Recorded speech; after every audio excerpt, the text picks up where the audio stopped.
Hello, hello. We are going to look at simplifying and then evaluating different algebraic expressions. So anytime you see the word evaluate, know that we're going to plug a number in for a variable.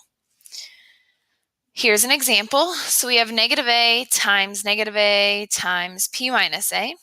And we can't do anything with that unless we're told what a and p are. So when we're given those values, we go ahead and substitute them in for their variables. So this was -a. Well, we know that a is 3, so that becomes -3, -3, and then inside our parentheses we have 4 minus 3. Then we follow order of operations, so PEMDAS, and simplify. So parentheses, innermost parentheses tells us 4 minus 3 is 1. Then inside our brackets, we multiply -3 times 1. And lastly, we multiply -3 times -3, which gives us 9. Here's another one, -x times y minus 3, and we know x equals 2 and y equals 3. Again, just plug in the variables or the numbers for x and y. Looks like this. Subtract 3 minus 3 gives me 0, and 0 times anything is 0. I'd like you guys to simplify this.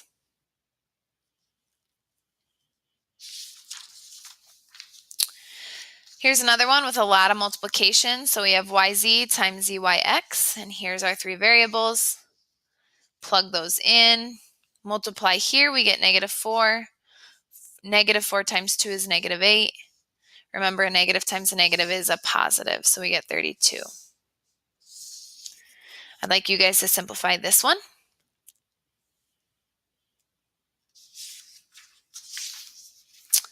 Here's one with fractions, so I go ahead and substitute my fractions. Go ahead and substitute my fractions in.